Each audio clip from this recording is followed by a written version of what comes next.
Nós vamos falar da atração, crucificação, morte, sepultamento e ressurreição. Mas na palavra de Deus tem promessa. E ele diz que ali, nesse momento, ele mata a velha criatura e ele faz nascer um novo ser. Aquele que vai receber de Deus a transformação, porque nós não temos essa capacidade de nos transformarmos para o reino. A gente consegue estudar, a gente consegue se capacitar, a gente consegue ficar muito bom em alguma coisa, mas em se tratando da palavra de Deus, do reino, da vida eterna, a transformação tem que partir dele. Qual o ponto cerne, então, Palmieri?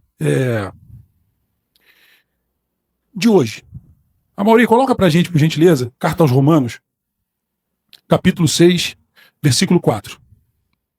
Todo mundo conhece também. De sorte que fomos sepultados com ele pelo batismo na morte, para que, como Cristo foi ressuscitado dentre os mortos, pela glória do Pai, assim andemos nós também em novidade de vida. Então, a gente sabe que a gente foi atraído no corpo de Cristo. A gente sabe que a gente foi crucificado com ele. É promessa, não é sentimento. Ah, eu senti que eu fui atraído. Não, ninguém sentiu. Ah, eu senti que eu morri. Não, a gente não sente. A gente lê e acredita. Você tem um documento de propriedade de um carro, de uma casa, que está escrito. É meu, está escrito. A vida eterna é nossa, está escrito que é nossa. A gente tem que tomar posse dela. Então ali está muito claro que nós fomos sepultados com ele. O nosso batismo foi na morte dele, lá no corpo dele. Por que a gente anda em novidade de vida? Porque a gente tem o coração trocado, amado. Eu não posso. A palavra diz que a gente não pode colocar a mão no arado e ficar olhando para trás. Arado é aquele equipamento que prepara a terra para a plantação.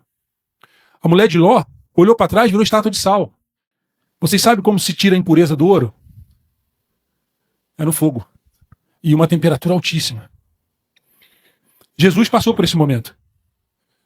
Ele foi colocado no fogo para qualquer tipo de impureza, quando nós fomos atraídos no corpo dele, fosse queimado ali. Ok? Então olha só.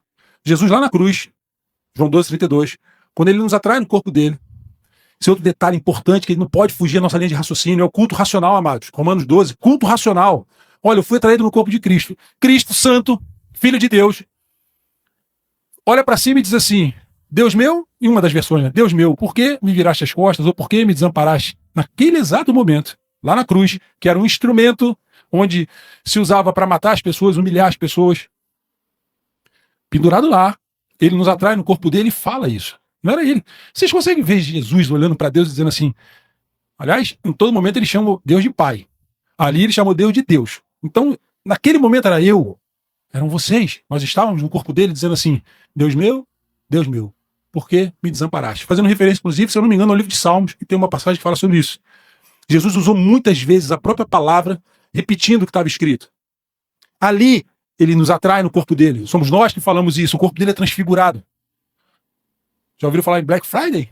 Foi numa sexta-feira em que tudo escureceu. Essa é a verdadeira Black Friday. Escureceu tudo. Céu. Ali nós fomos atraídos no corpo dele e morremos com ele. Por isso, que não é só. O Rodrigo está muito isso aqui, né? O que causa, o que faz transformação na vida da pessoa é você participar. Porque a palavra diz que nós participamos. Por isso que a carta aos Romanos, ela é rica nesse sentido. A carta aos Efésios, aos Colossenses, ela é muito clara. Nós fomos atraídos no corpo dele. Atraídos. E ele passou por isso. E se eu estava lá com ele, e eu estava, porque ele diz que eu estava, eu digo sim, porque eu tenho que acreditar nisso. Eu fui moído com ele. Quando ele vai à sepultura, ele leva o meu velho homem, para que eu, como nova criatura, eu ande em novidade de vida. Quer andar em novidade de vida? É você ter a vida de Cristo, viver em você. Você consegue ver Cristo vivendo em você quando você faz exatamente aquilo que Deus não quer que você faça? Eu não consigo ver Cristo vivendo em mim, eu sendo habitação do Espírito Santo, tendo a Trindade vivendo em mim, quando eu falo ou penso coisas que estão contra a vontade de Deus, que fazem com que eu não ande em novidade de vida. Transformação é isso. Transformação de mente, culto racional, qualquer busca que o amado faça para compreender essa obra, ou viver essa obra que Cristo fez por nós na cruz do Calvário, ela não é que ela termina, ela continua, né? Ela continua quando a pessoa é a habitação do Espírito Santo e ela anda em novidade de vida. Essa novidade de vida aqui é a vida de Cristo em nós. Então a gente fala da atração, a gente fala da crucificação, a gente fala da morte, do sepultamento, a gente fala da ressurreição e a santificação. que é Deus transformando a gente. Outro ponto. Jesus diz assim, que ele é o tronco de uma árvore. Nós somos os ramos, os galhos. Ele diz que todo galho que não dá fruto, ele... Opa! E o que dá fruto, o que ele faz? Ele corta, para que dê mais. Só que o que não dá fruto, ele corta e faz o quê? Joga no fogo. Então é o seguinte... Andar em novidade de vida é você ter a consciência que o tronco é Cristo, que você é o ramo, e que ele vai de vez em quando dar uma cortadinha em você, para você poder andar em novidade de vida. Ele vai tirar de você aquele gosto que você tem pelas coisas que não são dele, e vai colocar em você o gosto das coisas que são dele, e aí você passa a viver uma vida para dar frutos para ele. Então, quem mexe com planta aqui sabe, você poda a planta, ela cresce bonita, frondosa, e os frutos é um tratamento que você tem que dar. Você vai lá, aduba, né? Corta o galho, a árvore fica mais bonita. Olha ali, ó. Isso é novidade de vida. Para poder dar mais fruto. Então, olha só, amados. Para a gente andar em novidade de vida, a gente precisa acreditar que a gente foi atraído, que a gente foi crucificado, que a gente foi morto com Cristo, ressuscitado juntamente com Ele. Aqui todo mundo já sabe isso de cor e salteado. Graças a Deus por isso, porque é fato, é verdade, está escrito e eu creio nisso. E os amados também. E eu vou bater sempre nisso. Deus tocou isso no meu coração por causa de eventos que eu precisei passar pelo meu deserto, eu precisei sentir isso na carne, eu precisei ver o que estava acontecendo, para que eu pudesse ficar incomodado com aquilo, e Deus colocou no meu coração: Palmieri, você vai falar isso todas as vezes que você for levar a mensagem, que o Filho de Deus, para andar em novidade de vida, ele é santificado. Santificado é ter a vida de Cristo. E nós não temos capacidade para isso. Nós não temos poder.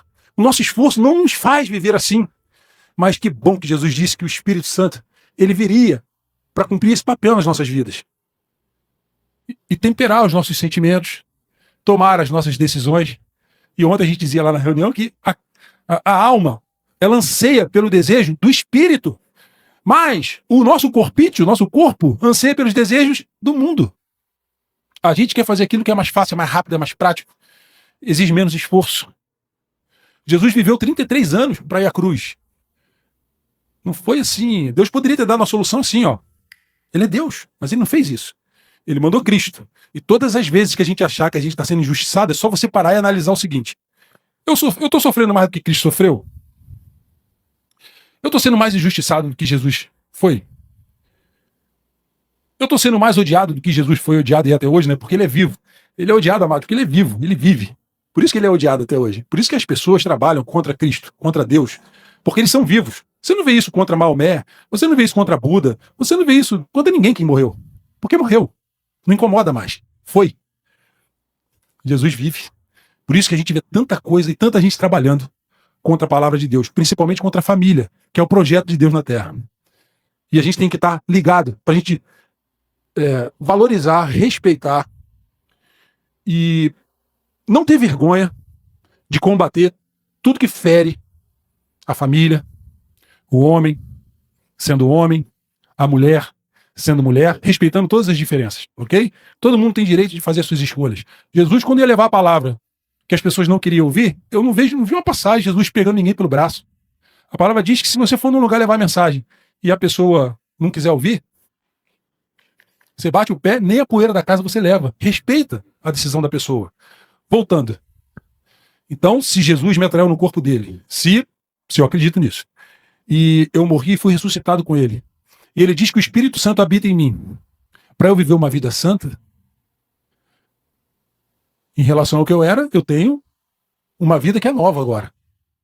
Tem 300 versículos que falam disso. Eu vou me ater aqui no fato de que o fruto que eu dou é para ele, porque eu sou santo, e esse fruto, os amados têm ideia do que pode ser esse fruto, por exemplo?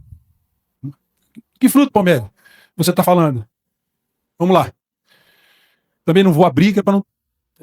Eu tenho um estudo sobre isso, eu vou colocar esse estudo lá para os amados observarem. É lindo. Não é bonito, é lindo quando a gente entende. Quando a palavra diz que a carne faz obra.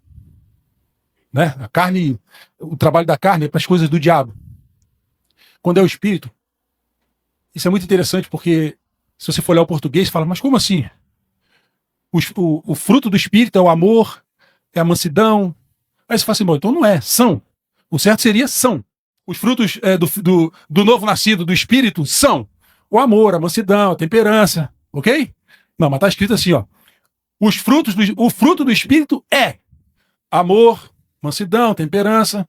Aí quando você pega e destrincha o que significa cada um deles, e é isso que eu vou colocar no grupo para vocês verem. É o amor, que é o próprio Deus vivendo na gente, que faz com que a gente cumpra cada uma dessas virtudes do Espírito Santo. Então, como é que eu faço para andar em novidade de vida? Assim, puro e simples, para eu encerrar a mensagem. Puro e simples. Puro e simples. A gente ir para casa pensando assim, bom,